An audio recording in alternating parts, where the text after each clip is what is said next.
On croit souvent que le doute, la jalousie, naît de l'absence de preuves.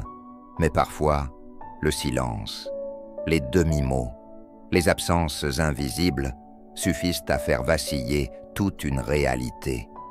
Cette nuit-là, Claire a plongé dans une vérité qu'elle ne soupçonnait pas. Et même sans indice, sans preuve, elle a tout compris. Voici son histoire. Le souffle de Gilles est régulier.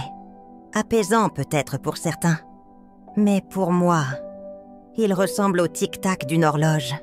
Une horloge qui me pousse, inexorablement, vers une décision que je ne peux plus ignorer. Je suis là, étendue sur le lit, les yeux ouverts, incapable de dormir.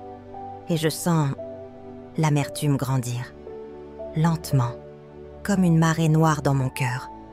Mes pensées sont un tourbillon, des fragments de nos discussions, des excuses bancales, des regards évités. Tout semble dessiner les contours d'une trahison que je pressens, sans pouvoir la prouver. Le doute, insidieux, corrosif, il se transforme en certitude, viscérale. Il me ment, et cette idée me brûle, me ronge, me blesse. Ce n'est pas juste de la méfiance. C'est une douleur profonde, une blessure à ma dignité. Alors je me lève, doucement. Mes pieds frôlant le sol froid. Le salon m'accueille, dans son calme trompeur. Mais je sais déjà ce que je cherche. Le téléphone, posé là, comme un trésor interdit. Je ne devrais pas, mais je dois savoir. Je m'assois, mes mains tremblent, je déverrouille l'écran. Et là, mon cœur s'emballe. Messenger, WhatsApp, Facebook. Je fouille, je cherche. Je scrute chaque mot. Des échanges anodins, des discussions professionnelles, mais aussi des phrases ambiguës, des excuses trop polies, des emojis trop doux. Mon estomac se noue. Chaque ligne est une piqûre, un éclat de verre, une douleur sourde dans ma poitrine. Comment a-t-il osé? Mais est-ce lui que je juge? Ou moi-même? Fouiller dans son téléphone. Ce n'est pas anodin. C'est un cri de désespoir, une tentative de comprendre pourquoi je me sens si ignorée, si peu valorisée. Je repose le téléphone et sans réfléchir, je prends mes clés. Je sors. La nuit est noire. Mais dans mon esprit, tout est encore plus obscur. Je conduis. 30 kilomètres, sans plan, sans but. Juste cette brûlure intérieure. L'immeuble est là, endormi. Je entre, grâce à cette clé que j'ai gardée. Pour les urgences, avais-je dit. L'appartement est silencieux, mais chaque objet semble murmurer. Je cherche. Une odeur, une trace, une brosse à dents étrangère, une mèche de cheveux, un indice. Rien, absolument rien. Et pourtant, je ne suis pas soulagée. Je suis vide, assise sur le canapé, les mains tremblantes. Je me demande, qu'est-ce que je suis devenue? Est-ce lui ou est-ce moi? Prisonnière de mes propres insécurités. Le retour est silencieux, plus encore que l'aller. Et là, une question surgit. Une question que je n'ai jamais osé poser. Est-ce que j'ai de l'amour pour moi-même? Est-ce que je me respecte? Est-ce que je me regarde avec tendresse? Ou bien, est-ce que je me suis perdue dans l'attente d'être aimée? Je me suis oubliée. Lentement, méthodiquement, j'ai donné tout, sans me garder. Et ce matin, je comprends. Ce n'est pas lui qui m'a trahi. C'est moi. Moi qui ai cessé de m'aimer. Je me lève. Je marche jusqu'au miroir. Je me regarde. Et pour la première fois, je me vois. Pas une femme brisée. Une femme en train de se réveiller. Je retourne dans la chambre. Gilles dort toujours. Paisible. Inconscient. Je me recouche. Et je garde avec moi le souvenir de cette nuit. Une nuit hors du temps. Une nuit où je ne cherchais pas des preuves, mais une part de moi que j'avais oubliée. Le jour n'est pas encore levé, mais déjà, La nuit s'efface. Une lueur grise s'insinue entre les rideaux, comme une vérité qu'on ne peut plus repousser. Je suis là, allongée, les yeux ouverts, le corps figé, l'esprit en feu. Gilles dort toujours. Et moi, je ne sais plus qui je suis.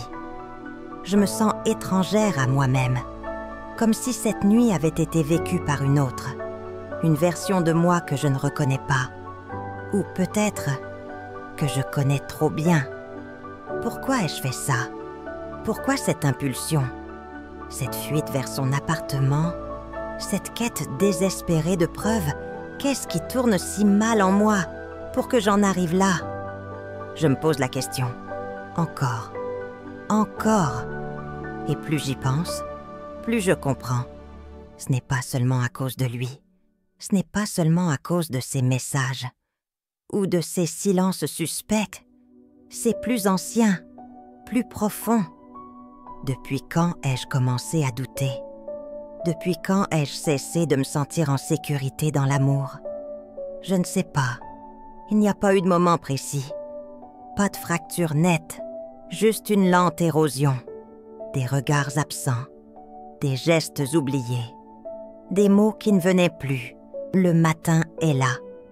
Mais je ne ressens rien. Pas de soulagement, pas de clarté.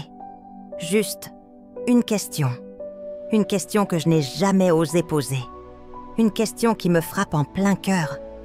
Est-ce que j'ai de l'amour pour moi-même? Je reste figée. Ces mots sont simples, mais leur poids est immense. Est-ce que je me respecte? Est-ce que je me regarde avec tendresse? Avec fierté? Avec compassion? Ou bien, est-ce que je me suis perdue dans le regard de l'autre? Dans l'attente? Dans le besoin d'être choisie? Je me revois, pleine de rêves, pleine de feu. Je voulais tout vivre, tout ressentir, tout donner. Et j'ai donné, sans compter, sans me protéger. J'ai cru que l'amour, c'était ça, se fondre dans l'autre, se diluer, se sacrifier. Mais ce n'était pas de l'amour, c'était de l'abandon, de moi, de mes besoins, de ma voix. Pourquoi ai-je accepté tant de silence, tant de demi-mots, tant de gestes absents? Pourquoi ai-je attendu qu'il me regarde? Comme je voulais être regardée, au lieu de me regarder moi-même, avec cette intensité. Pourquoi ai-je fouillé dans son téléphone? Pourquoi ai-je conduit 30 km en pleine nuit? Pourquoi ai-je cherché des preuves d'un respect que je ne m'accordais même pas? Et là, une vérité s'impose. Ce n'est pas lui qui m'a trahi, c'est moi. Moi qui ai cessé de m'aimer. Je me lève, je marche jusqu'au miroir, je me regarde. Et pour la première fois, je me vois. Pas une femme brisée, une femme en train de se réveiller. Je retourne dans la chambre. Gilles dort toujours, paisible, inconscient. Je me recouche et je garde avec moi le souvenir de cette nuit. Une nuit hors du temps. Une nuit où je ne cherchais pas des preuves, mais une part de moi que j'avais oubliée.